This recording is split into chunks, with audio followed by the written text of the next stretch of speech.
할렐루야. 오늘 하나님 말씀 사도행전 13장 1절부터 12절의 말씀입니다. 사도행전 13장 1절부터 12절의 말씀.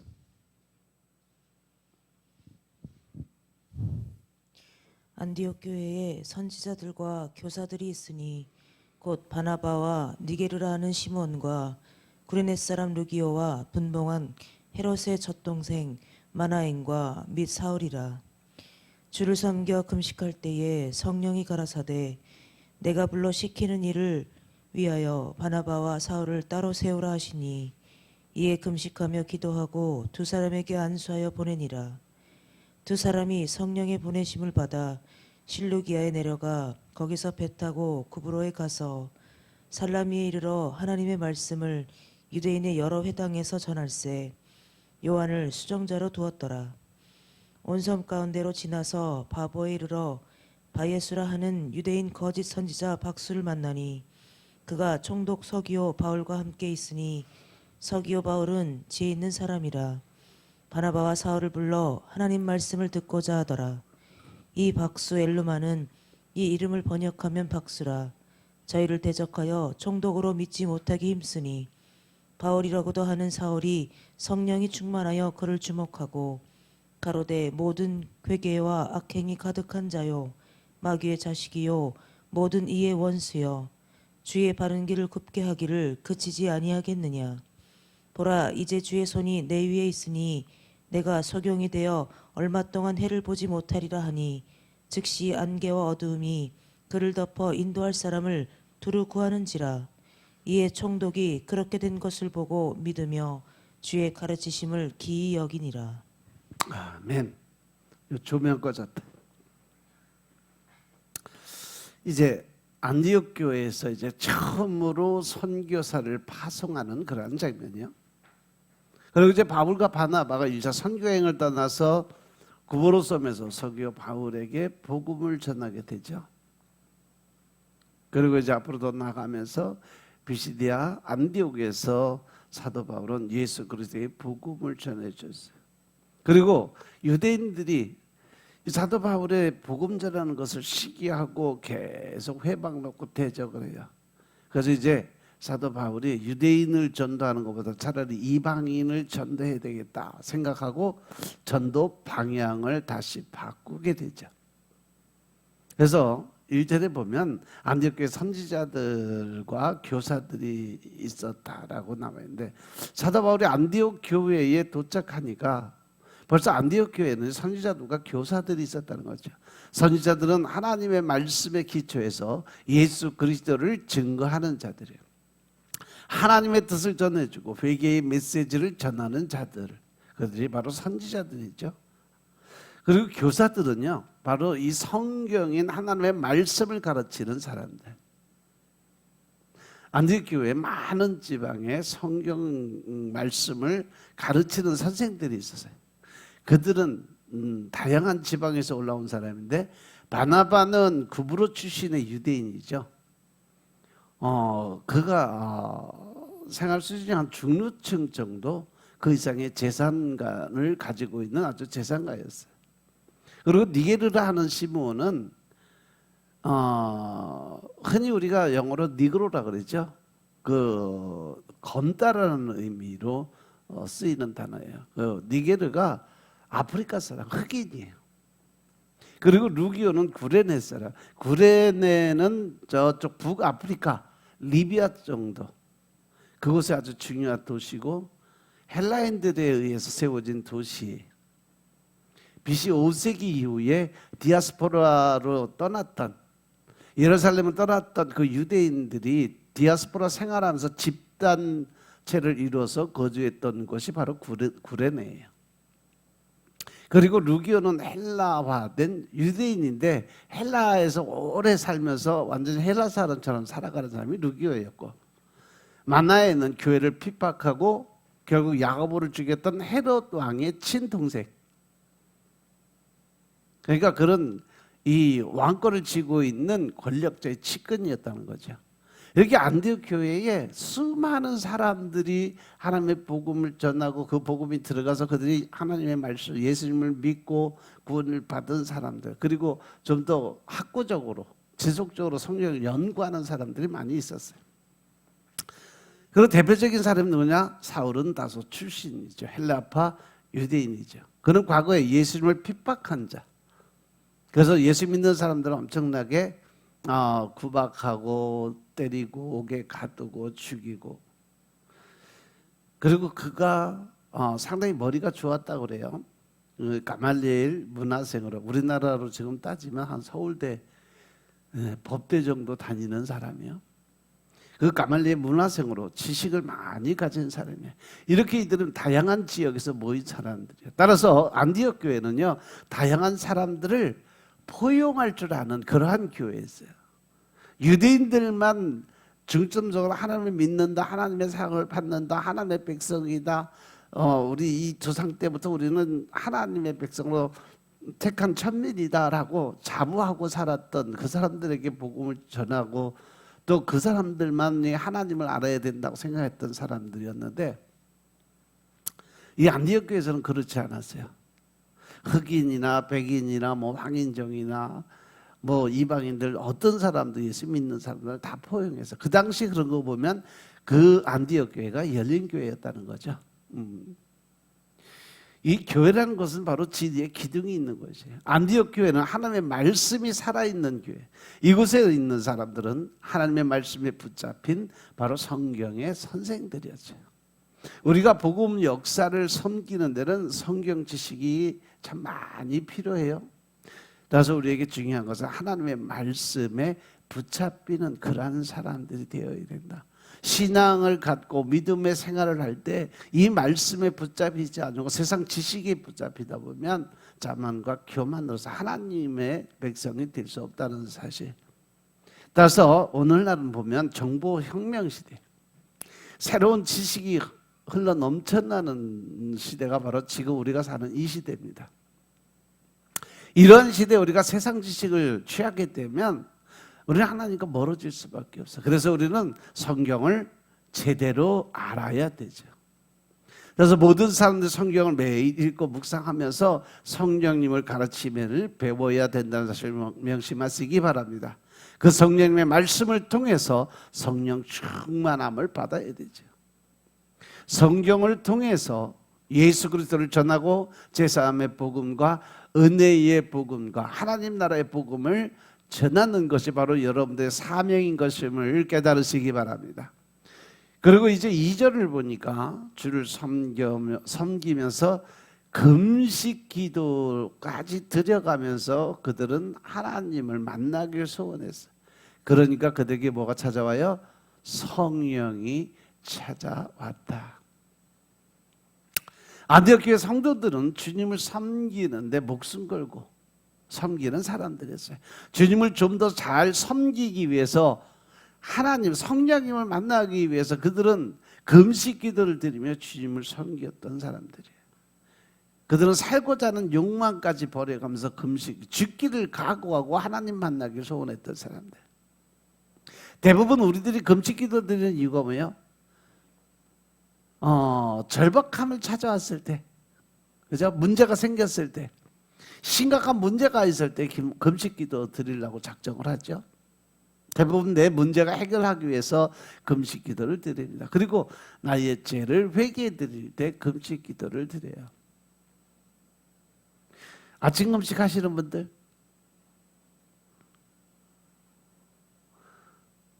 박 집사님 한 분밖에 없어? 악재같이 먹어야 살겠어? 한 끼 금식 하고 그 한 끼 금식 하루에 한 끼 밥 먹는 거 얼마 해서 그거 40일 동안 해서 그거 선교 예물로 드리라고 하는 건데, 요즘에 보통 밥 한 끼에 5,000원짜리도 없잖아. 10,000원은 줘야 먹잖아. 그러면 매일 한 끼씩만 금식하고, 그 금식을 그냥 드리는 게 아니라 그 금식의 기도를 드리면서 그 밥값을 하나님께 예물로 작정 예물로 올리는 거예요. 작정을 할 때는 항상 이 작정 예물을 하나님께 올려 드려야 돼요. 그래서 그걸로 여러분들 단톡 보셨죠? 미얀마에서 500만 원이 필요하대요. 왜? 성전을 새로 지었는데 벽 한 칸 할 돈이 500만 원이래. 거기가 그게 부족하다고 가능하면 해줬으면 좋겠다고 그 문자가 온 거를 제가 사진하고 해서 다 올려놓은 거예요.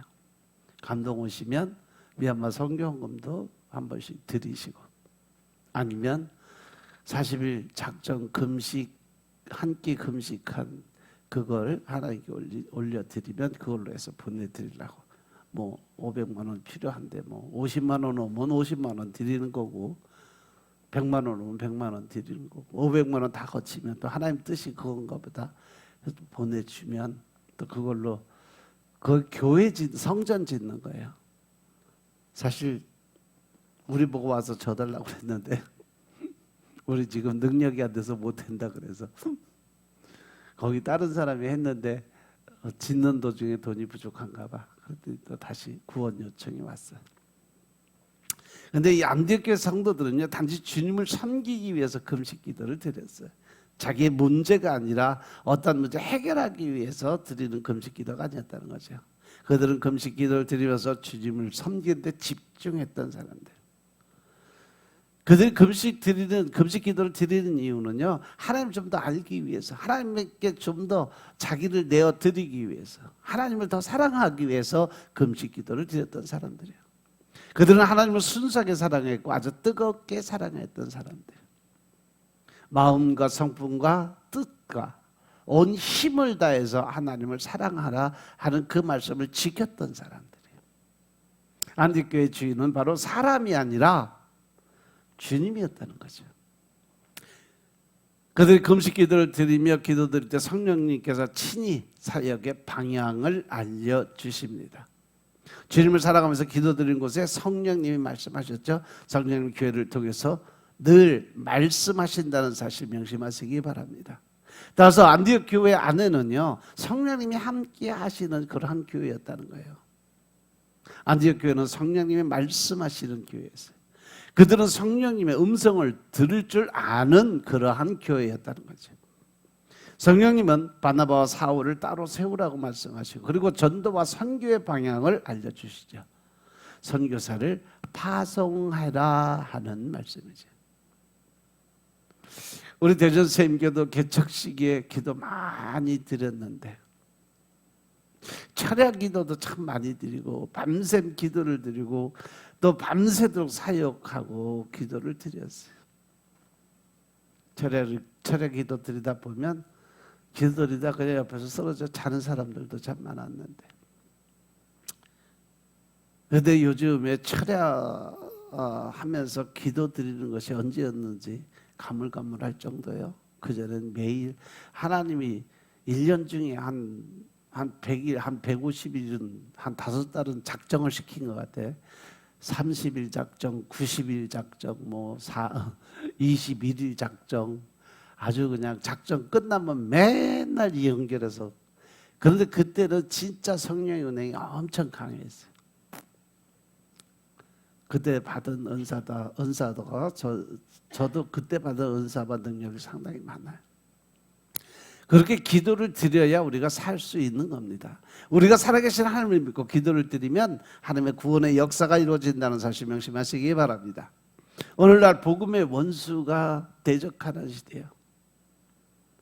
그래서 젊은 세대들을 보면 미래 학생들이 계속 세속화가 되어가고 있는 것이 너무 안타깝게 보여요. 우리는 사역을 위해서뿐만 아니라 우리 자신을 위해서 늘 기도에 힘써야 된다는 사실 명심하시기 바랍니다. 하나님께서 지혜와 계시의 정신을 주셔서 하나님을 알게 하시기를 기도드려야 돼요. 이 바울의 기도, 그전에는 뭔 문제만 생기면 그 바울의 기도를 가지고 하루에 50번씩 100번씩 달달달 외울 정도로 바울의 기도를 드렸어요. 여러분들 바울의 기도 다 아시나? 민주 아냐? 바울의 기도라고? 들어봤어? 민선이는? 그 기도의 안에 능력이 있어요. 거기 보면 하나님께 기도드리면서 그 지혜와 지식과 청명, 계시, 뭐 은사 각가지 그 구하는 기도인데 그거를 매일 작정을 하고 하루에 뭐 10번을 하든 20번을 하든 30번을 하든 자기 이름 넣어가면서 계속 기도드리면 그 능력이 나한테 들어와요. 그리고 성령으로 말미암아 속 사람을 건강하게 되시길 기도드려야 돼요. 복음의 본질을 알고 체험할 수 있도록 기도드려야 됩니다. 그리고 하나님의 명령인 복음 전도를 위해서 그 전도의 능력을 달라고 기도드릴 수 있어야 돼요. 이 땅에 하나님 나라가 확장할 수 있도록 간절히 기도를 해야 된다는 거 늘 명심하시기 바랍니다. 예수님도요, 제자를 세우기 전에도 십자가를 지시기 전에도 늘 먼저 하신 것이 뭐냐? 바로 기도예요. 이렇게 예수님도 기도를 드리셨는데 우리가 기도 드리지 않으면 되겠냐는 거죠. 그래서 여러분들이 기도에 대해서 관심을 좀 많이 가지셔야 돼요. 예수님은 기도를 드리는 자의 원한을 속히 풀어주신다고 하셨어요. 우리가 기도드릴 때 성령님께서 우리에게 말씀하시고 성령님께서 그때부터 일을 시작한다는 사실 명심하시기 바랍니다. 성령님께서는 선교사를 파송하라고 말씀하셨어요. 왜냐? 성령님이 좋아하시는 게 바로 세계 선교를 기뻐하시는 거죠. 하나님이 얼마나 세계 선교사 파송을 기뻐하는지 알 수 없어요. 3절 보면 아예 금식하며 기도하고 두 사람에게 안수하여 보느니라. 안디옥 교회는 성령님의 말씀하시니까 어떤 이유 뭐 이거저거 따지지도 않고 바로 순종하고 선교사로 파송한. 그래서 바나바와 사울은 교회의 기둥과 같은 사람들이었어요. 모든 것을 끌어가듯 안디옥 교회의 모든 것을 영적인 또 지식적인 성령의 역사적인 그런 것들을 인도하던 사람들이었어요. 하지만 그들은 성령님이 하시는 말씀에 또다시 금식 기도를 드리며 기둥과 같은 두 사람에게 안수해서 즉시 선교사로 파송을 합니다. 그들의 기도 결과가 선교사 보내는 것으로 파송으로 결론이 났다는 거죠. 그래서 바나바와 바울이 활발하게 성령의 역사가 일어나는 안디옥 교회를 떠난 것은 쉽지는 않았어요. 하지만 그들은 가장 귀한 것을 주님을 위해서 아낌없이 드리는 것을 선택했다는 거죠. 안디옥 교회는 최초로 선교사를 파송하는 교회에서 그저 나누어주는 교회. 그래서 선교사들이 이 사도 바울이 1차, 2차, 3차 전도 여행 계속 다니면서 부족한 것을 늘 채워주는 보내는 선교를 하는 곳이 바로 이 안디옥 교회였어요. 이렇게 우리들도 나눠주는 그러한 신앙생활 하시길 주님으로 부탁드립니다. 특별히 사람을 보내야 되는데 내가 갈 수 없으면 선교 예물이라도 보내드려야 된다는 거죠. 하나님께서 너희가 눈물로 기도하고 너희가 먹을 것을 나누어 주라는 말씀을 우리에게 하시고 계심을 깨달으시기 바랍니다. 이처럼 순종하는 마음을 가질 때 우리들의 문둥이처럼 오그라진 손을 펴서 움켜쥐는 것이 아니라 내 손을 피니까 나누어 주는 그러한 사람들이 될 수 있다는 겁니다. 다른 사람들에게 의존하는 마음과 이 거지 근성이 그렇게 될 때 사라진다는 거죠. 그래서 어떤 사람은 뭐 커피값을 절약하고 어떤 사람은 한 끼 금식 기도를 통해서 그 식사 금액을 하나님께 드릴 수 있어야 돼요. 우리는 성경을 공부하고 예수님의 세계 선교 명령에 순종해야 돼요. 초대교회 때 일어났던 성령의 역사가 바로 오늘 이 대전 세임교회에서 또다시 일어나길 주의 이름으로 간절히 부탁드립니다. 돌아보면 하나님은 이 대전에 순종하는 몇 사람을 통해서 동남아 일대에 선교 사역을 이루어 가셨어요. 엄청난 영혼 구원의 역사를 이루셨어요. 이렇게 하나님이 기뻐하시는 것이 바로 선교 사역이에요. 우리 동남아 지역에 복음 전도를 통해 수많은 신학생들을 지금도 후원하고 있고 미래 복음 사역자들을 도와주고 있어요. 신학생들 하나 후원하는데 신학생들은 보통 5만 원 매달 5만 원씩 보내주면 그들이 신학교 등록금 내고 학비 내고 그리고 차비 정도 해서 다닐 수 있는 그러한 돈이 돼요. 그래서 5만 원 정도면 그리고 대학원생은 7만 원 정도 그렇게 해서 지금 보내는 사람들이 엄청 많아요. 그들이 신학교에 가서 열심히 공부하고 기도드리고 하나님의 뜻을 이루어가고 있어요. 이 젊은 신학생들이 제가 제일 감동스럽게 본 것이 바로 인도 미조람의 신학대학교를 우리가 성전을 지어드렸는데 학교를 지어줬는데 그곳에서 신학을 하는 학생들이 다 순교자라는 거죠. 거의 이슬람권의 사람들이 와서 신학을 해요. 그들은 자기 신학에서 목사 돼갖고 자기 고향에 가서 복음을 전하면 예수 예자만 나와도 죽임을 당하는 그 나라에 가서 죽기를 각오하고 공부를 해서 기도드리면서 준비하는 사람들, 순교자들이에요. 얼마나 감사한지 몰라요. 그래서 때로는 제가 다른 사람들 우리 교회가 본인의 교회는 신경 다 쓰고 남의 나라 교회에다 신경 쓴다고 미친 거 아니냐고 그런 소리도 들었어요. 그래서 제가 그랬죠. 하나님 보시기에는 온 세계가 다 하나님의 땅이고 하나님 나라다. 이 교회나 저 교회나 할 수 있으면 하는 게 그게 하나님이 기뻐하시는 일이니까. 하지만 우리에게는 이러한 믿음을 주시는 하나님의 은혜가 더 큰 보배인 것임을 깨달으시기 바랍니다. 아멘.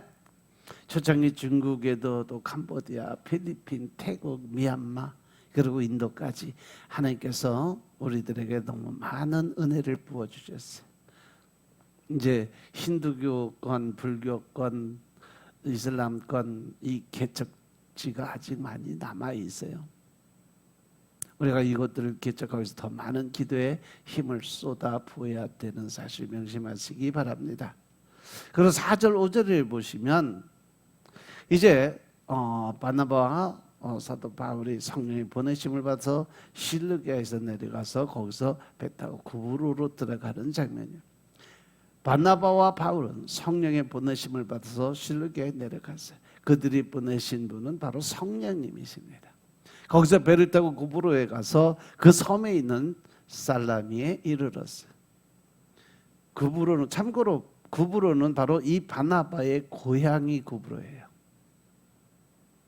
두 사람은 살라미에서 하나님의 말씀을 유대인의 여러 회당에서 전했죠. 그들은 이 회당에서 유대인을 중심으로 말씀을 가르쳤어요.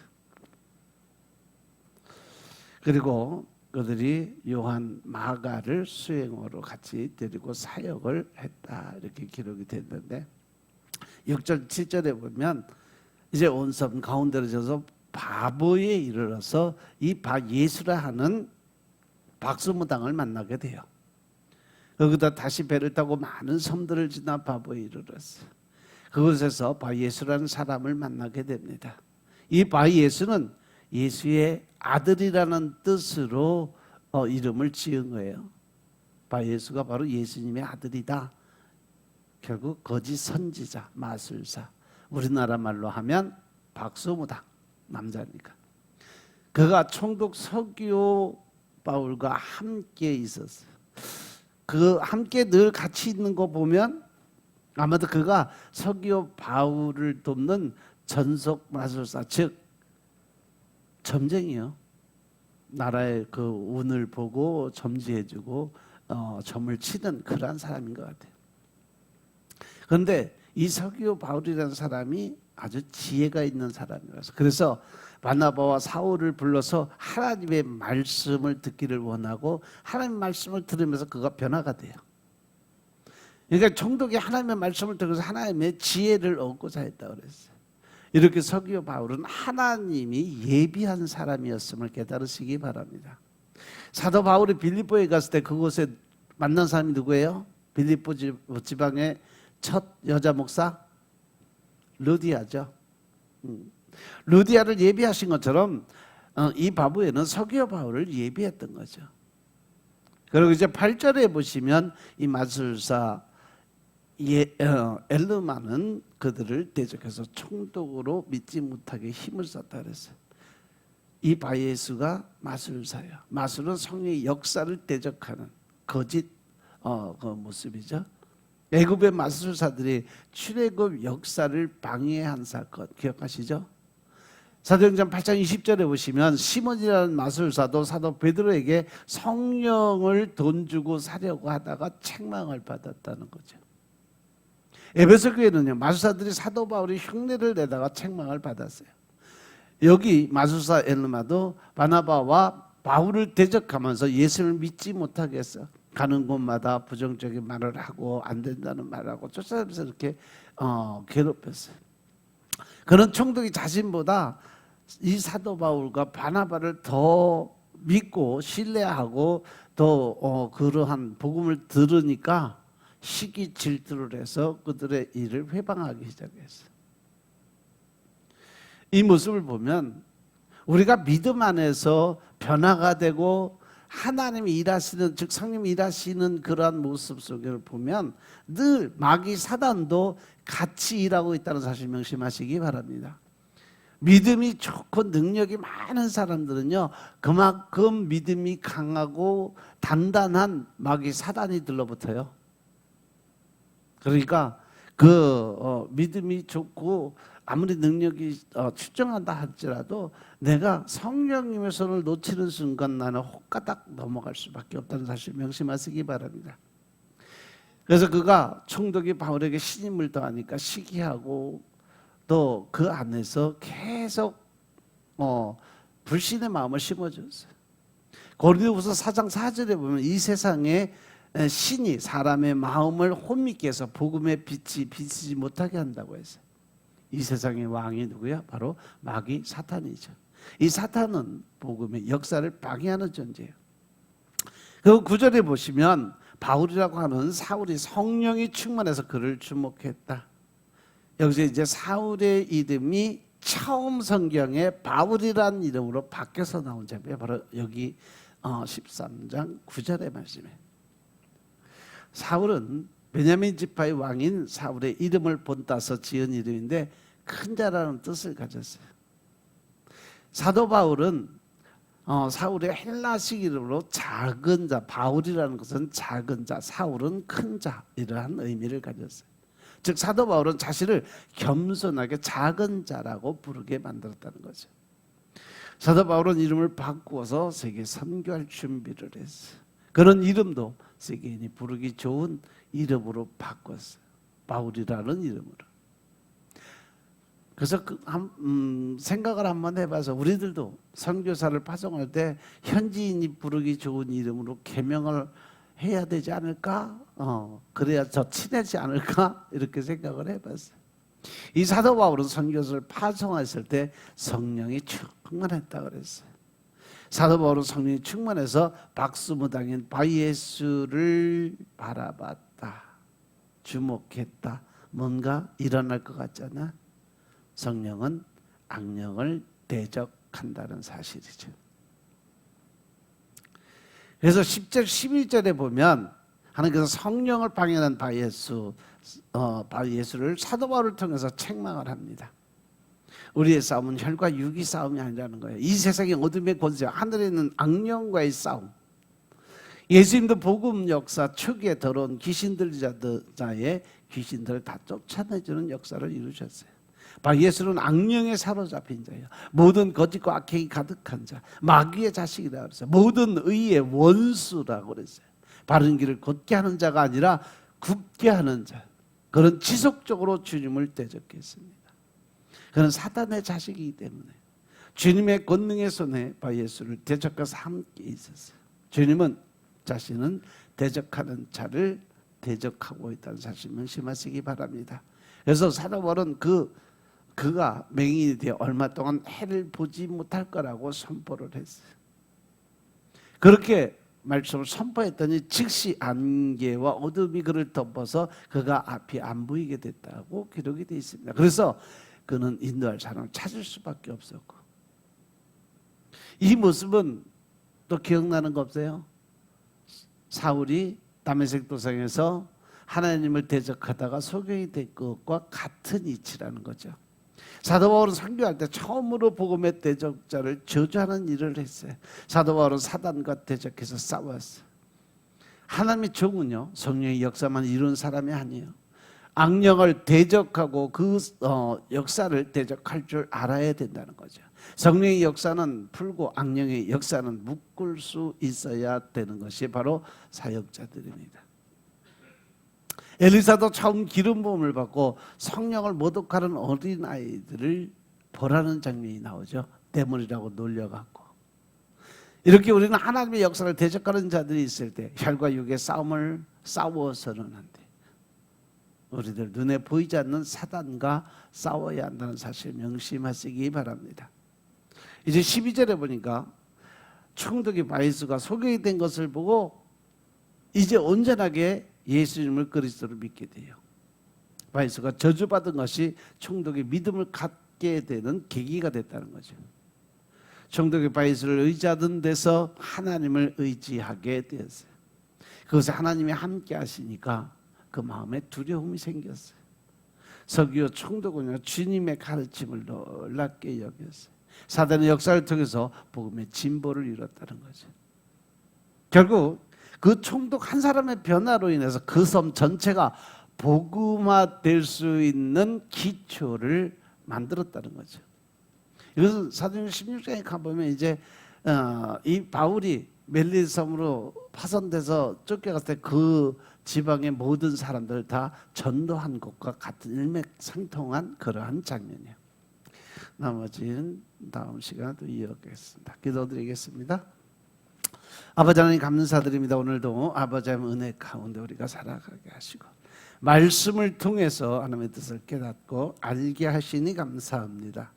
우리의 삶 속에 늘 신령과 진정의 마음으로 주님을 찾고 찾는 시간이 되게 하시고 하나님을 만나는 시간 되게 하시고 하나님의 말씀의 절대적 순종과 복종의 믿음을 갖는 하나님의 군사적 역할을 감당할 수 있는 능력자들 되시도록 주님이 축복하옵소서. 오직 성령 하나님의 임재를 통해서 기쁨으로 감사함으로 늘 기쁘고 즐겁게 기도드리고 범사에 감사드리는 삶을 살게 주님 축복하옵소서. 모든 말씀을 주 예수 그리스도의 이름으로 감사드리며 기도드렸사옵나이다. 아멘.